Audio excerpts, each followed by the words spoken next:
नमस्कार दोस्तों, मैं हिमांशु पाराशर। कल हमारा टाइम टेबल आ गया था 2023 एमपी बोर्ड का। उस पर आज हम बात कर लेते हैं। बेसिकली आप सभी ने टाइम टेबल देख लिया होगा। यदि आपने अभी तक टाइम टेबल नहीं देखा है तो Himanshu coaching classes Telegram channel है, वहां पर मैंने पूरा का पूरा 10th और 12th का टाइम टेबल दिया हुआ है, तो वहां पर आप जाकर देख सकते हैं। चलिए मैं थोड़ा सा बता देता हूँ, क्योंकि मैं चाहता हूँ कि मैं आपको बताऊँ सब्जेक्ट का कौन कौन सा पेपर है। मैं जानता हूँ, आई नो कि आपने सारा टाइम टेबल देख लिया, आपको सब कुछ पता है, पर फिर भी एक बार मेरे से सुन लो, क्योंकि कुछ बातें ऐसी हैं जो मैं अपने एक्सपीरियंस के मुताबिक आपको बता पाऊंगा। स्टार्ट करें। सबसे पहले बात करते हैं हिंदी की। 2 तारीख को हिंदी का पेपर है। एक चीज़ कॉमन देखने को मिली कि जब हम बात करते हैं क्लास 10th की, तो क्लास 10th का 1 मार्च को हिंदी का पेपर है और क्लास 12th में हिंदी का पेपर 2 को है। ठीक है, तो इसमें कॉमन ये चीज़ थी। इससे पहले ऐसा नहीं होता था, पहले इंग्लिश का पेपर होता था, पर इस बार से हिंदी है। ठीक है, ये नॉर्मल बात है। आगे बढ़ते हैं। 4 तारीख को इंग्लिश का पेपर है। एक बार आप क्रॉस चेक भी कर लेना, वैसे मैंने ये देख के ही लिखा है, पर आप एक बार क्रॉस चेक कर लेना, ठीक है ना, टाइम टेबल में जो मैं आपको बता रहा हूँ डेट्स। 4 तारीख को इंग्लिश का पेपर है। इसका मतलब साफ समझ में आता है कि हिंदी और इंग्लिश की प्रिपरेशन हमको पहले से करके चलनी है। मतलब यदि अभी तक आपने अकाउंट्स के आप पीछे पड़े हो, पूरी तरीके से बिजनेस इकोनॉमिक्स के पीछे पड़े हो, वैसे बिजनेस इकोनॉमिक्स के पीछे भी हम कम पड़ते हैं, अकाउंट्स के पीछे ज़्यादा पड़े रहते हैं, तो हिंदी इंग्लिश को प्रिपेयर करना शुरू कर देना, क्योंकि हिंदी और इंग्लिश आपका काम बिगाड़ने में साथ देती है। जी हाँ, आपका जो काम बिगाड़ती हैं वो हिंदी और इंग्लिश परसेंटेज बहुत कम कर देती है, इसलिए इनको प्रिपेयर पहले से करके चलिएगा, अभी से करके चलिएगा तो ज़्यादा अच्छा रहेगा, क्योंकि यहाँ पर छुट्टी भी कम है। आप देखें तो 2 और 4 में पेपर है हिंदी और इंग्लिश का। आगे बढ़ते हैं 6 तारीख में इकोनॉमिक्स में। इकोनॉमिक्स भी हमको पहले से प्रिपेयर करके रखना पड़ेगा। हम एन टाइम पे एन भरोसे नहीं छोड़ सकते इकोनॉमिक्स को, क्योंकि एक दिन की छुट्टी दी है सिर्फ इकोनॉमिक्स के अंदर। अब बात करते हैं बिजनेस स्टडीज़ की। ये क्रॉस चेक कर लेना एक बार, है ना, क्योंकि इतनी छुट्टियां मैंने आज पहली बार देखी हैं। 6 तारीख को इकोनॉमिक्स का पेपर है और 18 तारीख को फिर बिजनेस स्टडीज़ का पेपर है। जी हाँ, 6 तारीख को इकोनॉमिक्स का पेपर है और 18 तारीख को बिजनेस स्टडीज़ का पेपर है। वैसे मैं इसको 2 बार चेक किया मैंने इस चीज़ को। बिजनेस स्टडीज़ में काफ़ी ज़्यादा छुट्टी दी हुई है। इसका मतलब ये बिल्कुल है कि इसमें छुट्टियां ज़्यादा हैं, बनी बनाई बात समझ में आ रही।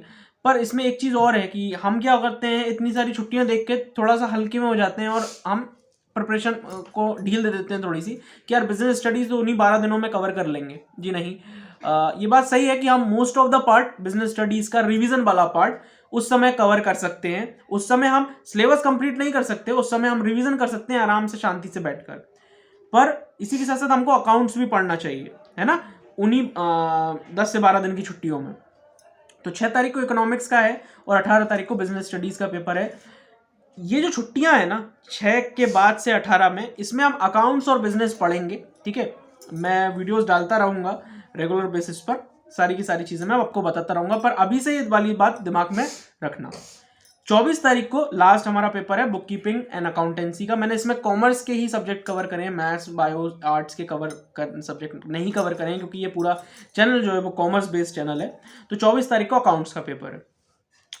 मोरल जो स्टोरी है पूरी इस टाइम टेबल को देख के समझ में आती है कि हमको इनफ छुट्टियां मिल रही हैं बिजनेस स्टडीज़ में और अकाउंट्स में, क्योंकि 12 दिन की छुट्टियां, कम से कम 10-12 दिन की छुट्टियां हमको अपना बिजनेस स्टडीज़ में मिल गई, तो वो उसमें हम अकाउंटेंसी पढ़ सकते हैं। और अकाउंटेंसी में भी 5 दिन की छुट्टियां उन्होंने दी हुई हैं, 19, 20, 21, 22, 23, 24 को पेपर है अकाउंट्स का। तो मतलब इसमें हमको छुट्टियां हैं, पर हमको 3 पेपरों में छुट्टियां नहीं है, जिसका नाम है हिंदी, इंग्लिश और इकोनॉमिक्स। तो वहां पर हमको पहले से ही लीड लेकर चलना है, पहले से ही सारी चीज़ें कवर करना है, इवन सिलेबस प्लस रिवीजन। मैं आपको एक चीज़ और बता दूं ये वीडियो को ख़त्म करते हुए, कि मैंने एक पूरी प्लेलिस्ट बनाई हुई है जिसके अंदर इंग्लिश, अकाउंट्स, बिजनेस और इकोनॉमिक्स, इन चारों सब्जेक्ट को कवर किया हुआ है। हिंदी पे मैंने सिर्फ एक वीडियो बनाया था बस, वो मैं आपको सेंड कर दूंगा। पर ये पूरी एक प्लेलिस्ट है। इस प्लेलिस्ट का नाम है important questions and lectures class 12th। ये मैं आपको डिस्क्रिप्शन में, कमेंट कॉलम में और Himanshu coaching classes Telegram channel में दे दूंगा। आप जरूर से इस प्लेलिस्ट को सेव कर लो और इसी प्लेलिस्ट से अपनी प्रिपरेशन स्टार्ट कर दो। क्लियर है वाली बात, है ना। बाकी यदि आप चाहते हैं कि इन सब्जेक्ट पे मैं स्ट्रेटेजी वीडियो बनाऊं, तो आप YES लिख दीजिएगा, सब्जेक्ट का नाम लिख दीजिएगा। वैसे तो मैं सोच रहा हूँ इन सारे सब्जेक्ट्स पे 1 to 1 करके मैं वीडियोस बनाऊं स्ट्रेटेजीज की, फिर इनके लेक्चर्स पे कई सारी चीज़ों पे इंपॉर्टेंट क्वेश्चंस पे बात करें, ऑब्जेक्टिव टाइप क्वेश्चंस पे बात करें, हर एक पहलू पर बात करें। तो इसके लिए आपका रिस्पांस चाहिए मेरे को। जल्दी से जल्दी इस वीडियो को ज़्यादा से ज़्यादा शेयर करिए। 1000 व्यूज़ जैसे ही ज़्यादा हो जाते हैं स्ट्रेटेजी की वीडियो शुरू हो जाएंगी। कमेंट कॉलम में कमेंट करना बिल्कुल मत भूलना, YES लिखना यदि आप इंटरेस्टेड हैं तो। ओके, तो all the best all of you. अभी से ही अच्छे से अपनी प्रिपरेशन करिए। फर्स्ट प्रायोरिटी पे, टॉप प्रायोरिटी पे हिंदी, इंग्लिश और इकोनॉमिक्स को रखिए, क्योंकि यहाँ पर छुट्टियां कम हैं।